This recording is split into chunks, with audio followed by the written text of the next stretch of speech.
Hello and welcome back to Earthbeat Visions, a history of the future sound of London. And this week we'll be looking at a range of one-off releases, starting with a reissue of Papua New Guinea. Release date 23rd of April 2007.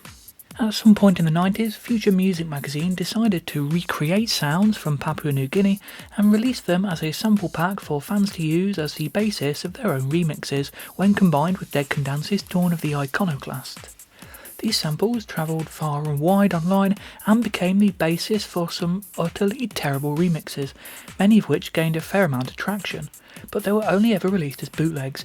Indeed, the only unofficial remix to ever been given the green light by the band was Hybrids, which was created sensibly by cutting sounds from the easily remixable Dumb Child of Q mix. The main problem with the Future Music samples is they're fucking awful. Tinny, cheap sounding piano notes from a nasty synth preset, the main pads not having the ethereal beauty of those from the original, the secondary vocal part truly embarrassing.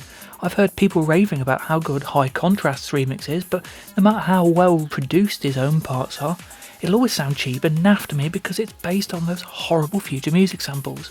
And then, possibly to celebrate their new partnership with FSOL through the physical distribution of the FSOL digital releases, Passion Music put out 3 remixes of Papua New Guinea by Heard and White, using the Future Music samples.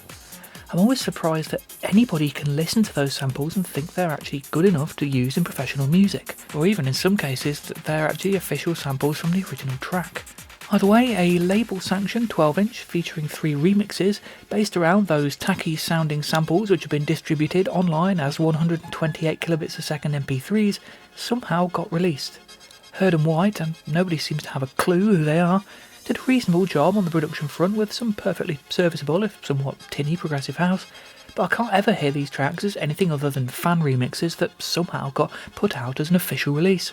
And without any elements of the original track in there, there's technically no actual FSOL on this 12-inch at all. Nothing interesting to offer artwork-wise with generic jumping and pumping labels and sleeve. The only really notable thing is that the track appears to now be published by Garber Music rather than Scratch. This would be the case for all jumping and pumping material going forward. Papua New Guinea Heard and White remix. A progressive house remix of Papua complete with terrible Future Music samples. It has some nice squelchy acid bits at the end, but ultimately barely an official track and one for collectors only. Papua New Guinea Heard and White No Acid remix. It's the Heard and White remix without the nice acid parts. Joy. Papua New Guinea Heard and White radio mix. Quite why this radio edit even exists is beyond me, especially as it only exists on a DJ-friendly 12-inch release. I'd love to know if it ever got any radio play at all, although I think we all know the answer to that. Metropolis reissue. Release date 19th of May 2007. Exactly 2 months after the launch of FSOL Digital, the site underwent the first of many revamps. Other than some slight tidying up and subtle changes to the design, the update also announced a couple of forthcoming releases, added a huge number of back catalogue items in cassette, CD and vinyl formats, and included the option to purchase a download edition of the 1992 Metropolis single. But with FSOL never wants to do things the straightforward way, the release was snapped up because of an exclusive new track, Metropolis Alt. The initial release also included 2 versions of Hyperreal named Hyperreal 1 and Hyperreal 3, both bizarrely identical to the 1992 version. Later releases have cut Hyperreal 3. As an added bonus, the version of Metropolis, named Metro in the initial download, is a different radio edit of the original, making it a surprise exclusive track. It remained exclusive to FSOL Digital with no Bandcamp release, but hasn't been available from that side either for many years now. Metropolis. This radio edit edition of Metropolis, previously unreleased until the 2007 digital release, is a fairly standard radio edit, simply shortening the main parts of the track and cutting the 3 to 4 minute section entirely. Metropolis Alt. Metropolis Alt was an unexpected bonus in 2007, released as part of the surprise digital reissue of the Metropolis single. Taking the drums from the original, the mix is otherwise largely a different track, much in the manner of People Living Today and Dolphin mixes. Built around a squelchy 303 bass line, a 3-note synth stab melody, and some high-pitched notes, it's a fairly simplistic track, somewhat at odds with the band's increasingly confident sonic density of 92, and it's not hard to see why it was overlooked for release on the original package. Still, given the low price of the download, it was a pleasant bonus for hardcore fans. Archived EP. Release date 28th May 2007. In the early days of FSOL Digital, there was at least some effort to really promote these new releases. Despite the very DIY website of things, Passion Music, having resurrected the Jumpin' and Pumpin' name and catalogue numbers for FSOL Digital's physical arm, took on the task of promoting the releases in typical record label fashion. A 12-inch EP of tracks taken from the first 3 From the Archives albums was the first to come from this promo campaign. Featuring 4 tracks from the first 3 archives, the EP is a reasonable summary of the best material, with Lizard Crawl, of course, the Fripp sampling Brujo, the funky Space Squids being clear highlights, while Mouth Muse is the outlier, a less obvious track, but a decent one nevertheless. The front cover is the VIT image later featured in the From the Archives Volume 1 booklet. The back cover would later feature in the From the Archives Volume 2 booklet centrefold. It was the first time VIT had been seen in FSOL artwork in 11 years. The labels offer some confusion, with the running order flipped on side A and side B claiming to contain Long Shadows instead of Space Squids, as well as being listed in the wrong order as well. Clearly Long Shadows was swapped out at the last minute. Still, wouldn't be an FSOL release without some of this confusion, eh? The Electronic Brain Violence, EBV, and FSOL Exploding Head logos are present on the rear sleeve and labels, while the labels themselves feature the Jumpin' and Pumpin' logo, something that would be dropped very shortly afterwards. The promotional push is clear from the existence of a promo CDR of the EP, and while there's no known existence of reviews or radio play, it's interesting to see that the release was given quite a push at the time. All 4 tracks plus Long Shadows were released on the double LP compilation From the Archives shortly after. There was talk of early pressings of the EP featuring a full colour artwork booklet, although I've seen no evidence of this personally.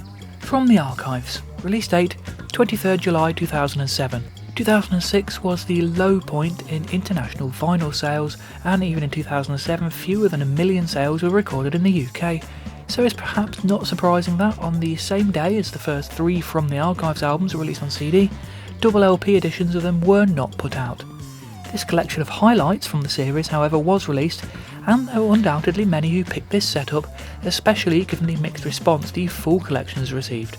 It's actually a fine set of tracks, and it's hard to find any that warrant replacing, with many of my personal favourites present too. True, I would personally take Cellular Control over Dark Matter or Hazy Day Girl, but then the Dead Cities era would be underrepresented.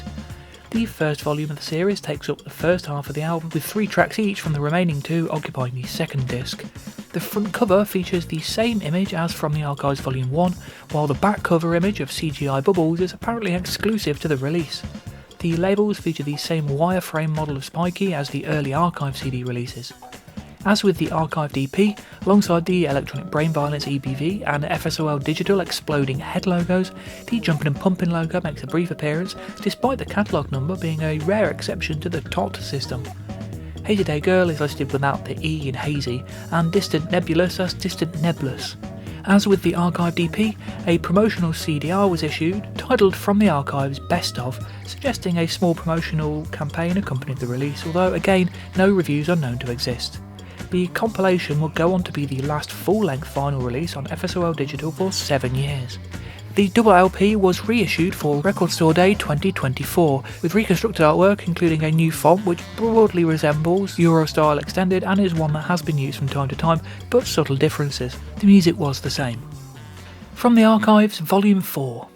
Release date 17th of October 2007 on Bleep, 19th November 2007 on FSOL Digital, and 15th of May 2008 on CD. Following the release of the first 3 From the Archives albums, there began to be a little more communication between the band and fans than usual, especially from Brian, who handled the various email requests to the FSOL Digital store at the time, and it was in late summer that strong sales were mentioned, more than 15,000 copies of the first 3 archives combined. Not bad for a bunch of releases with very little promotion. "We're glad people still dig us. We dig you all too," he told FSOL board member Sieg. Or Keeg, I never did ask. It was also revealed that the From the Archives series was, at that point, expected to be a series of 6 albums, with one of them being Environments. So when From the Archives Volume 4 came along, it shouldn't have been a surprise. It was, however, as it appeared on the Bleep web store without any announcement in October 2007. At the time, I'd recently been promoted at my first full-time job and was going through some tedious relationship issues, so I was rather distracted from my duties as fansite administrator. By the time I got around to mentioning it on my news page, it was only a few days before a proper FSOL Digital release came along on 19th November. Similarly, I remember having a quick scan through the record without giving it a proper listen. Unthinkable, really. Whereas the first 3 volumes featured effectively a scattering of tracks largely randomly put together, the much shorter 12-track format of Volume 4 immediately gives an idea that this is a somewhat more considered record. Indeed, the opening and closing tracks work pretty well in their respective roles. Perhaps most excitingly for fans at the time was the realisation that the final 4 tracks play gaplessly with linking environments, as well as a very subtle crossfade earlier in the record too. While this had been achieved with some tracks on Alice in Ultraland, this was the first FSOL material to feature exclusive environments since We Have Explosive more than 10 years before. One of the biggest complaints about the earlier Archives releases was the total lack of any crossfading between tracks, and it seemed fan concern was being considered. Stylistically, although still a mixed bag, the more focused approach seems to have resulted in a much more coherent selection than earlier volumes, with tracks being largely from Lifeforms and Dead Cities sessions. Only 3 tracks seem to have been played on the transmissions, and were it not for these, and the lack of crossfades on the earlier tracks, then the album could almost be a believable new FSOL record. There are no half-finished pieces or weak links here, unlike the earlier entries to the series, and no early rave-friendly pieces standing out like a sore thumb, and it plays out as a genuinely enjoyable FSOL record start to finish. The album took slightly longer than the first 3 to make it to CD, with the physical release coming along 6 months after the digital, or 7 if you count the bleep version. With a striking cover of Spikey on his own, the CD art looks lovely. I was so taken by the cover itself I very quickly redesigned my fan site to feature it as a background, and this is continued in the booklet. The first 2 pages feature Vit and Shawneen underwater, shots from the Far Out Son of Lung VHS, with a murky, splattered texture overlaid on Vit's image. The centre features another shot of Vit, accompanied by the now familiar first-person narrative linking the titles. In this, Gaz's interest in the glitch in cellular memory is replaced by some ramblings about people mindlessly being unaware of vapour trails in the sky being a form of vaccination, the first real sign of his interest in conspiracy theories. The following 2 pages reveal images of a body on an operating table which look nothing like any past FSOL artwork, although are somewhat reminiscent of ideas used in the script for the uncompleted Yage film. Alongside a 1995 era shot of the band, there's further photography of a forest and, on the back page, a river running through a tree-lined landscape. The crispness of these photographs and their visually different styled 90s art suggest they may be new photographs of buggies. There's little in the way of logos in the booklet, with the usual bits of random text still present. Insertion, extraction in both English and Chinese, neurotic in English, Japanese and Chinese, and hole in the head and harm in Chinese. The disc, tray and rear artwork are all the same as the previous 3 volumes, with the pixelated image of Shawneen appearing for the final time here in light pink shading. Overall response to the album was much more positive than the earlier volumes in the series, and its success paved the way for deeper research into the band's archive for coming releases. Hidden Sign. One of the longest pieces in the FSOL catalogue, although this is in part due to nearly 3 minutes of environments attached to the start and end of the track. Hidden Sign is a marvellous album opener, starting with an environment first heard during the interview at the start of the 1994 Mixing It transmission, before kicking into a mid-tempo breakbeat piece overlaid with rich textures. The opening is a little misleading as the track clearly dates from the Dead Cities sessions. Not only does the glitchy drum work clearly suggest this, but throughout the track the environment that links We Have Explosive with Everyone in the World Is Doing Something Without Me is looped, giving it a nocturnal, melancholic feel, later built upon by a choir sampling melody and gorgeous piano notes. Elsewhere, a lone guitar note occasionally plays, as well as some mangled words during a brief breakdown. Typical FSOL structuring is in play, with various sections coming and going throughout and being overlaid in different combinations.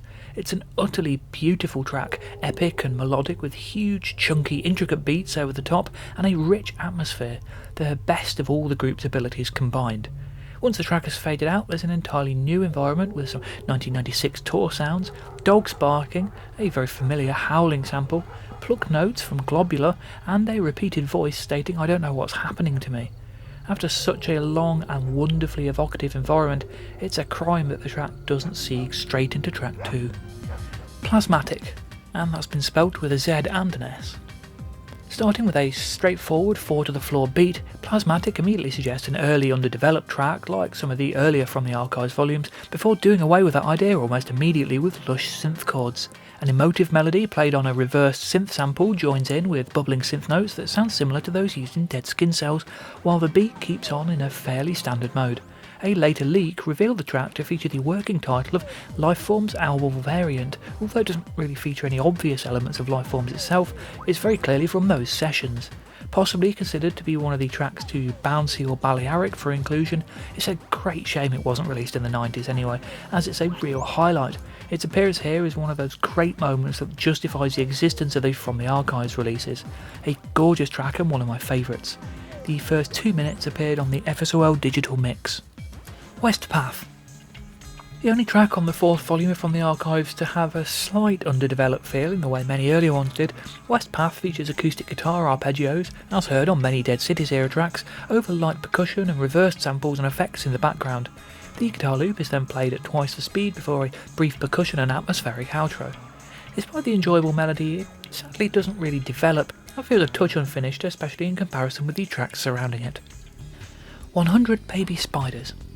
First heard on the Art Futuro transmission during the early Dead Cities sessions in October 95, 100 Baby Spiders is an intriguing mid-ground piece featuring the raw drum loops and fuzzy electric guitar riffs more familiar from the ISDN era, but the echoing percussion and nocturnal atmospherics of Dead Cities itself. Clearly too scuzzy sounding to fit Dead Cities, it languished unreleased until late 2007. Synth chords and long breaks for the atmosphere to cut through give the piece a sense of space.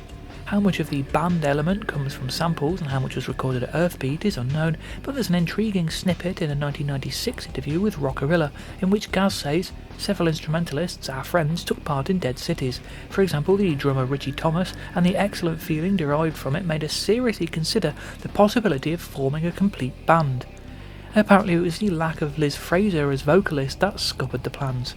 These plans were never developed particularly far, it was more a case of proto-Isnis Gaz dreaming of the stage, but this track gives an idea of what a live FSOL band could really have sounded like. A closing environment includes, intriguingly, helicopters and insects from the 1994 track Little Brother. The title comes from dialogue from the film Blade Runner. Absent with Concept. Hey up, that's the name of this channel. More Dead Cities here on a track that couldn't really have come from any other era. First heard on the Kiss 102 transmission in October 96, Absent with Concept is a frantic, fast-paced breakbeat track led by a doomy bass guitar sample and squealing sounds. With more intense drum programming, breakdowns for 1996 tour-esque environments, additional layers of synths, repeated horn notes and a bizarre violin loop near the end, it's possibly the darkest sounding track from the album sessions, a tense, heavy-going piece that feeds more into Gaz's attitude that the album was too dark and aggressive, far more than anything on Dead Cities itself. It's a really marvellous track though, and often makes me wonder what a second disc of Dead Cities focused on these kinds of outtakes would be like. Very heavy going is usually the answer I come up with. The piece closes with water splashes previously heard in the closing environment of Antique Toy, eventually fading out and very subtly cross-fading with its following track. An alternate version of the piece, entitled Swarm, was released 3 years later and featured more often on transmissions than this particular mix. I rather obviously loved the title and even used it as the name of a music news and reviews blog I ran a few years ago before adopting it once again for my YouTube. Wookie. Opening with a bubbling percussion line built from odd samples before airy chords come in, Wookie could only come from the Lifeforms sessions. Indeed, it was a strong contender for the album for quite some time. A slow gap-filled beat drives the piece forward, over which typical wordless female vocal samples are laid, lending a slightly Eastern feel to the track. A twinkly synth sequence is the only other section to make a huge difference to the rather minimal piece, although the usual array of one-off samples and sounds are included sporadically, as well as an odd grinding glitchy noise in the middle. An alternate version minus the vocals appears as part of Environments Part 1. Shingles. An early consideration for inclusion on Lifeforms, Shingles was left off for obvious reasons. Despite the fast breaks and squelchy acid lines, it is surprisingly mellow, but it is still a fast-paced track using the language of dance music. A flute loop and warm synth chords keep the beats and acid from being too excessive, while gull cries and other samples play in the background, adding atmosphere. After a breakdown and some reversed beats, a filtered piano sample cuts through, eventually taking over at the 3-minute mark, bringing a weird piano house vibe to things. A very strange track that would definitely not have worked on the album it was recorded for, but it is a great little piece in its own right. A perfect, if unusual, mix of dance music and ambience. 5 Months, 5 Acres. This is a difficult piece to place because despite the mellow piano, flutes, layers of samples and backwards percussive effects all suggesting Lifeforms, the drums are incredibly Dead Cities-esque. Just another one of those that's just never going to be fully identified. Other than a brief break in the middle, it's largely built around repetition with numerous different elements coming and going in the background. A very pretty track, if slightly inconsequential. It closes with a gurgling water sample that has been used numerous times throughout the group's history. Mango Tree Original, also known as Mango Tree on Archived Environmental Views. It seems that, after From the Archives Volume 3 had been released, itself featuring an edited version of Mango Tree used in live transmissions, the full version was discovered and was considered strong enough to include again. If any track is going to be repeated over the course of this series of albums, it might as well be something like Mango Tree, a bright melodic piece and one of the highlights of the initial volumes. Everything after 2 minutes 37 is new here, albeit only really repeating previous sections in the usual FSOL manner of different combinations of elements. Still, it's nice to have 4 minutes of the track rather than 2.5. At 4 minutes 7, a new environment starts, opening with a spoken sample saying "Where are you going?", also used in the track of that name, that sounds closer to a 1994 environment with echoing noises and swirling synths. And happily, this closing environment crossfades into the following track.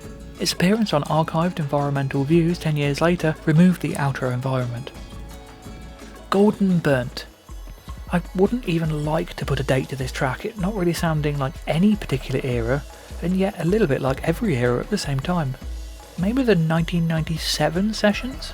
I get a bit of that vibe from the very clean percussion, but who knows. Either way, it's a glorious piece, rich synth textures, bouncy breakbeats, echoing percussion, birdsong, radiating warmth and joy throughout. Between slower chugging moments and faster, almost drum and bass-ish drum breaks, it's varied, richly textured and dense, while maintaining the FSOL magical space. Echoed voices, odd sounds and field recordings lead into a closing environment that continues through to the next piece. Climbing.